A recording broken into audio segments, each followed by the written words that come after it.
कहानी की शुरुआत एक लड़की से होती है जो एक मरे हुए आदमी की कब्र खोलती है। उसके साथ उसका भाई भी होता है। फिर वो लड़की उस कब्र के अंदर लेट जाती है। उसका नाम था सीता। सीता ये समझना चाहती थी कि क्या बुराई करने वाले लोगों को मारने के बाद सजा मिलती है या नहीं। उसका भाई कब्र का आखिरी हिस्सा लगाकर उसके पास बैठ जाता है। जैसे ही कब्र बंद होती है, सीता अपनी कैमरा ऑन करती है। बाहर एक अजीब चीज होती है। एक सांप धीरे धीरे कब्र के अंदर गिरने वाला होता है, लेकिन सीता का भाई उसे देखता नहीं और ना ही सीता को बताता है। सीता के मन में ये सवाल क्यों आया? उसके अतीत बहुत दुख भरा था। उसके माँ बाप उसकी आंखों के सामने एक एक्सीडेंट में मर गए थे। तभी से उसके दिमाग में एक बात बैठ गई थी, अच्छा इंसान हमेशा अच्छा परिणाम नहीं पाता और बुरे लोग बिना किसी सजा के निकल जाते हैं। जब सीता और उसका भाई अनाथ हो गए तो उनके एक अनाथ आश्रम भेज दिया गया। वहाँ एक टीचर लिलियन ने सीता को सिखाया कि बुरे लोगों का अंत बुरा ही होता है, चाहे ये दुनिया में हो या मरने के बाद। लेकिन सीता इस बात को नहीं मानती थी। अपनी टीचर को गलत साबित करने के लिए सीता एक ऐसे कमरे में जाने का फैसला करती है जहाँ कोई पहले कभी नहीं गया था।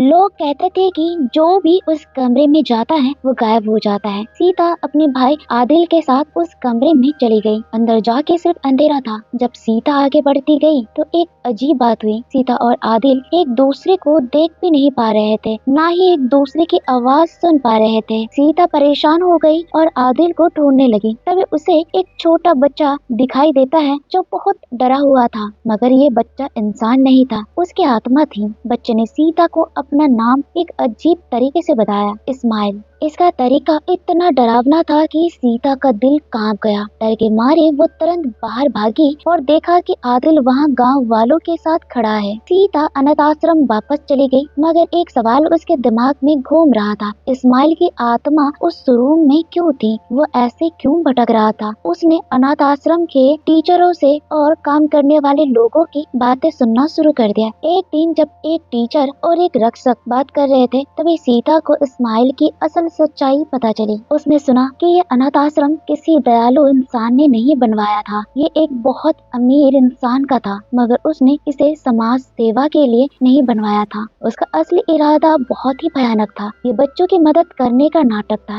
लेकिन असल में जो भी बच्चा उस अमीर आदमी को पसंद आता उसको वो ले जाता। उस बच्चे को दूसरे अमीर लोगों के हवाले कर दिया जाता जहाँ उनका गलत इस्तेमाल होता। इस्माइल भी उन्हीं बदनसीब बच्चों में से एक था जो दुनिया के नाजायज इंसाफ का शिकार बना, और तब से उसकी आत्मा उस टनल में भटक रही थी। सीता को पता चला कि इस बार उसने आदिल को चुना है। टीचर्स कहते हैं कि उस रात के बाद इस्माइल को किसी ने नहीं देखा, लेकिन सीता ने उसे टनल में देखा था। अब सीता बिना किसी देरी के अपने भाई आदिल को बचाने के लिए भागती है, लेकिन जैसे ही वो अपने भाई तक पहुंचती है, उसके पहले ही किसी ने दो हाथों से आदिल को पकड़ लिया। सीता उनके लिए एक बड़ा खतरा बन सकती थी, इसलिए उसे भी पकड़ लिया गया और एक स्टोर रूम में लॉक कर दिया गया, जिसमें ना कोई दरवाजा खुलता था और ना कोई खिड़की। लेकिन सीता भी हार मानने वाली नहीं थी। उसने अपनी सूझबूझ और दुपट्टे की मदद से रोज तोड़ दी और वो वहाँ से निकलने में सक्सेसफुल रही। जैसे ही वो बाहर आई, केयरटेकर उसके सामने आई। उसने सीता को कुछ पैसे और जरूरी सामान दिए ताकि वो अपने भाई को बचा सके और यहाँ से दूर भाग सके। केयरटेकर ने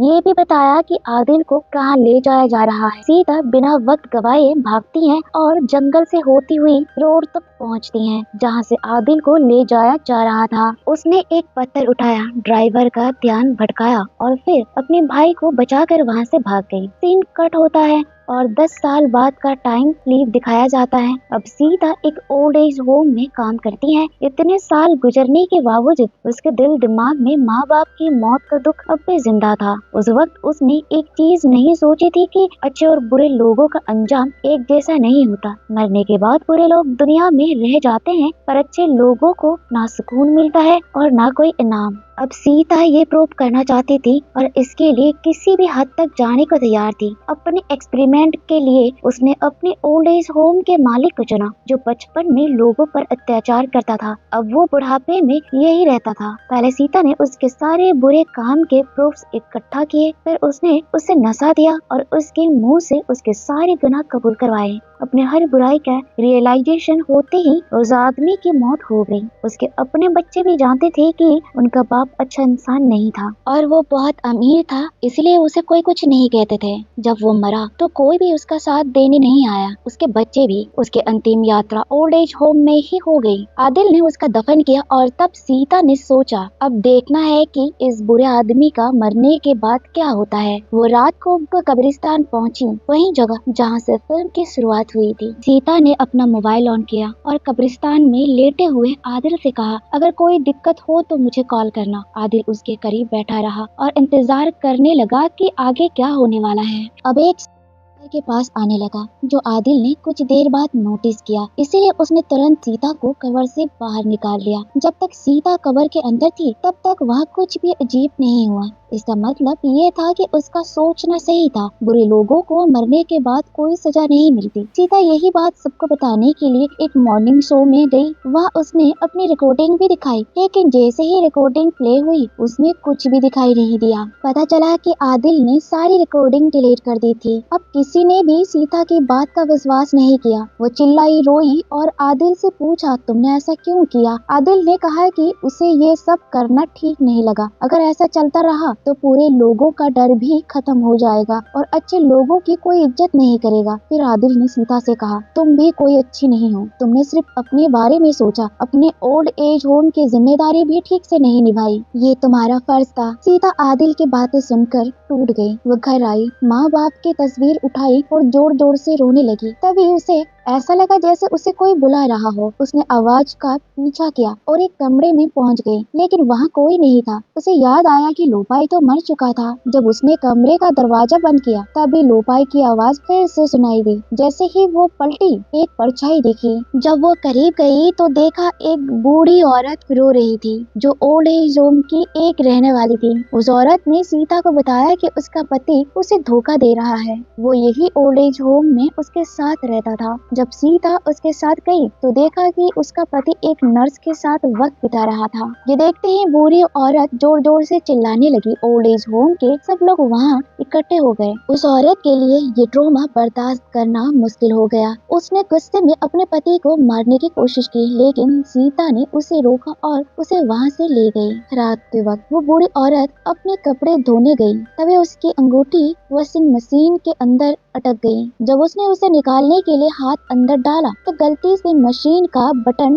दबा दिया और वो वॉशिंग मशीन के अंदर ही मर गई। जब सबने उसकी चीख सुनी तो उसे तुरंत बाहर निकाला गया, लेकिन तब तक बहुत देर हो चुकी थी। उसका पति उसके मौत से बहुत दुखी हो गया। वो माफी भी नहीं मांग पाया था। इसके गम में वो पागल सा होने लगा। सीता ये सब देखकर कुछ करना चाहती थी। आदिल की बातें अब भी उसके दिमाग में गूंज रही थी, इसलिए वो ओल्ड एज होम के एक समन के पास गई और उससे पूछा, क्या कोई तरीका है जिसे उस बूढ़ी औरत की आत्मा से बात की जा सके? समन ने हाँ कर दी। एक रात वो समन और कुछ और बुजुर्ग लोग एक गोल टेबल के चारों तरफ बैठे। उन्होंने मोमबत्तियां जलाई और एक रिचुअल शुरू किया। उन्हें एक और आदमी की जरूरत थी तो उन्होंने सीता को बिठाने को कहा। सीता डर गई, लेकिन रिचुअल बिना उसके पूरा नहीं हो सकता था। मजबूर होकर सीता को बैठना पड़ा। रिचुअल जैसे ही पूरा हुआ, समन के अंदर उस बुरी औरत की आत्मा आ गई। उसने मरने के बाद पहली बार अपनी आवाज निकाली, जिसे सुनते ही उसका पति रोने लगा और माफी मांगने लगा। लेकिन उसकी पत्नी की आत्मा बोली, मैं तुम्हें ऐसे माफ नहीं कर सकती जब तक तुम उस औरत को नहीं मार देते जिसने तुम्हें मुझसे दूर किया। ये सुनकर सीता को लगा कि कुछ गड़बड़ है। उसने तुरंत समन को रिचुअल रोकने को कहा, लेकिन तभी जितने बुजुर्ग लोग वहाँ बैठे थे सब एक साथ उस औरत की आवाज में बोलने लगे, उस औरत को मार दो। सीता को अपनी जान का खतरा महसूस होने लगा और वो तुरंत उठ खड़ी हुई। उसने सारी मोमबत्तियां बुझा दी, पर्दे हटा दिए और रिचुअल को तोड़ दिया। फिर बिना टाइम वेस्ट किए वो तुरंत उस नर्स की जान बचाने के लिए भाग गई। सीता अभी नर्स के पास पहुंची ही थी, उसे कुछ बताने ही वाली थी कि तभी वो बूढ़ा आदमी भी उसे मारने आ गया। सीता ने तुरंत नर्स को एक कमरे में ले जाके दरवाजा बंद कर दिया, पर वहाँ पहले से ही एक और आदमी था। उसने एक छुरी निकाली और सीधा नर्स के पेट में घुसा दी। नर्स ने वहीं दम तोड़ दिया।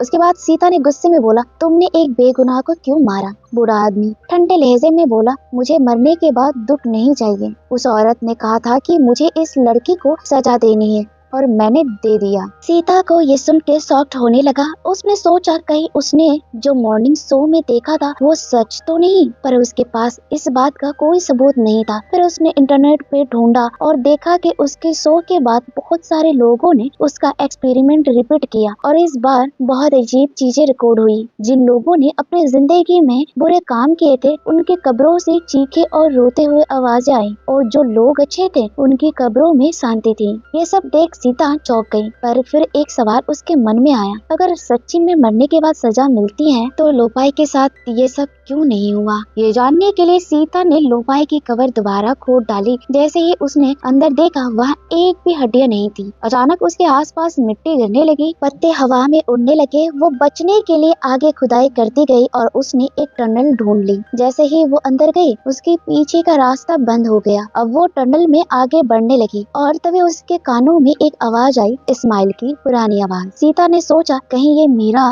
हेलुसिनेशन तो नहीं, पर जब उसने देखा तो एक शीशे के पार उसका बचपन दिख रहा था। उसके मम्मी पापा उससे हाथ हिला रहे थे। वो रोने लगी, पर अगले ही पल सब कुछ गायब हो गया। टनल एक बार फिर अंधेरा हो गया और अब सीता को लोपाई के रोते चिल्लाते आवाजें सुनाई देने लगी। जैसे ही आगे बढ़ी उसने देखा कि उसके अनाथ आश्रम के दोस्त खड़े थे और उनके सामने इस्माइल था। सीता ने अपनी आंखें बंद कर ली और सोचा ये सब सिर्फ दिखाई दे रहा है, ये सच नहीं है। पर जैसे ही उसने आंखें खोली सब वापस दिखने लगे। अब इस्माइल उसके पास आया कर बोला, तो मुझे उस दिन छोड़ के क्यों भाग गई? तुझे समझ नहीं आया कि मैं कितना डरा हुआ था? सीता घबरा गई। ऊपर से किसी भयानक चीज की आने की आवाज सुनाई देने लगी। इस्माइल बोला, अब मुझे डर नहीं लगता, तुझे भी नहीं लगना चाहिए।